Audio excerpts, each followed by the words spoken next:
Whoa, haven't done this in a while. Hi. Roll intro.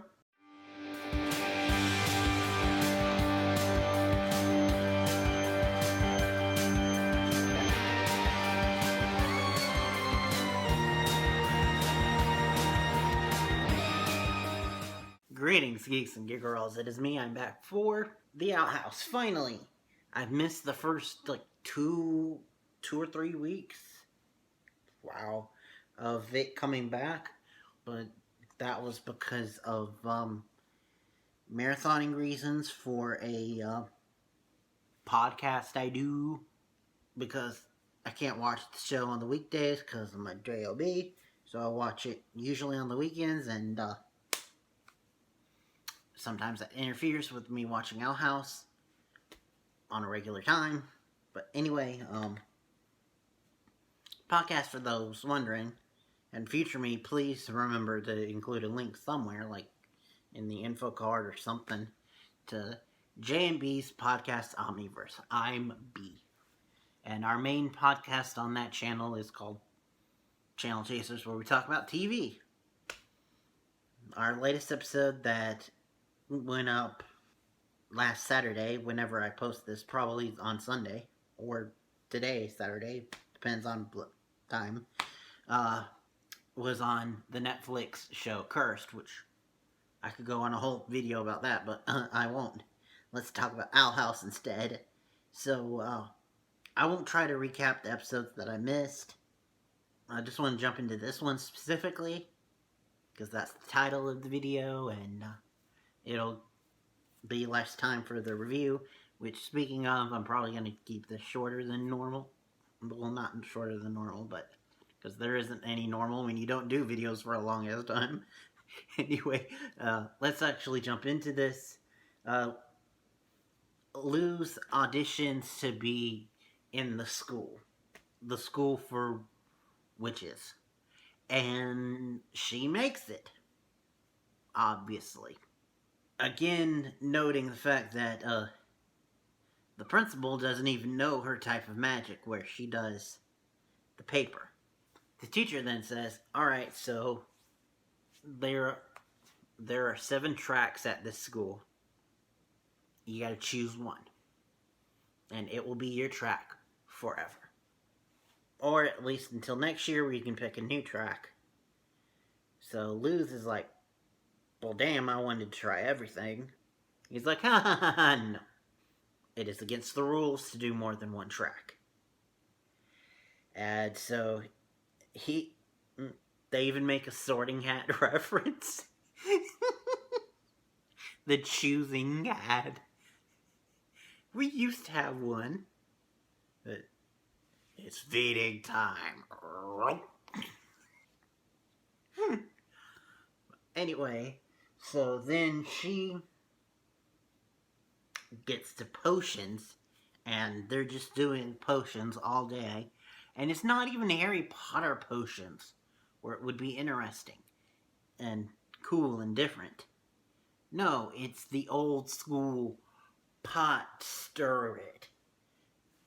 And of course, because she's got to stir the potions in the pot all day, her arm gets tired, and she's also wondering about whether or not she's doing the right thing. So she sees the collection of magic balls, and she's like, it'll be okay if I just ask it one thing to see what it's going to be like in the future, see if I chose the right thing with potions.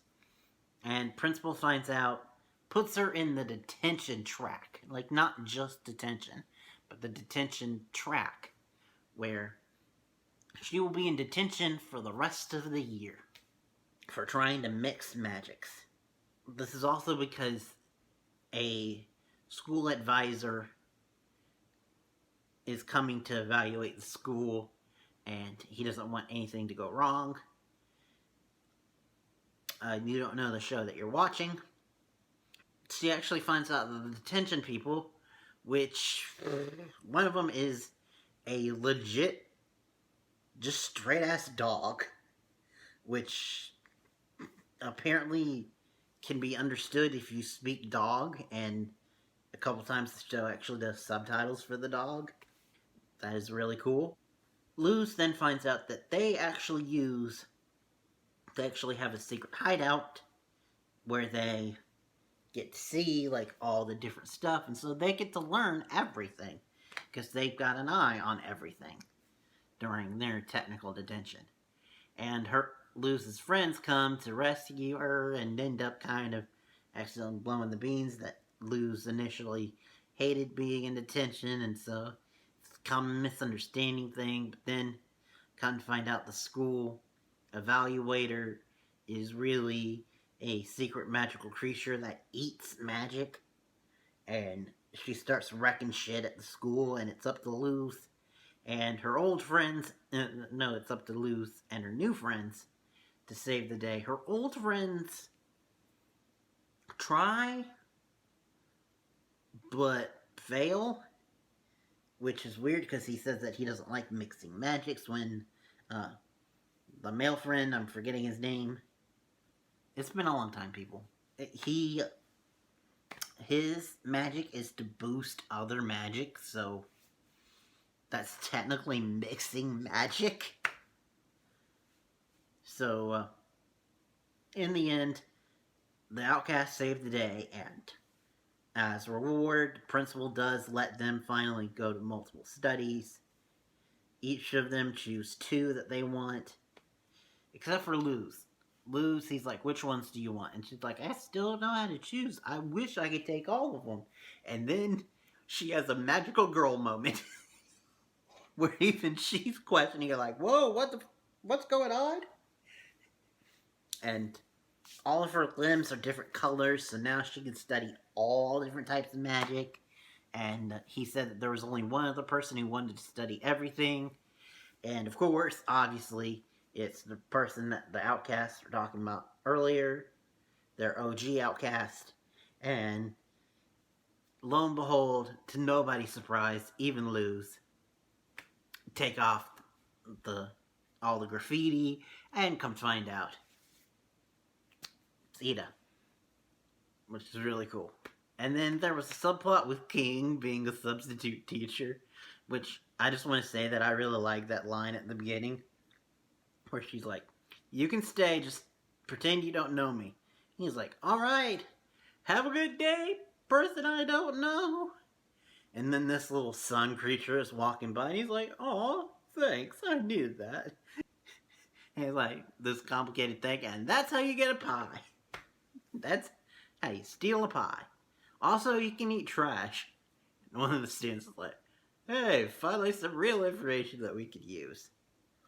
That was really cool. I really like this episode, but I'm trying to keep it quick so I can actually go record that podcast that I was talking about earlier, because as of recording, I haven't recorded it yet.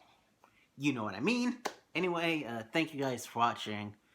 Next time you see me will be, depending on when I post this, hopefully later today, for the return of Line of the Herb.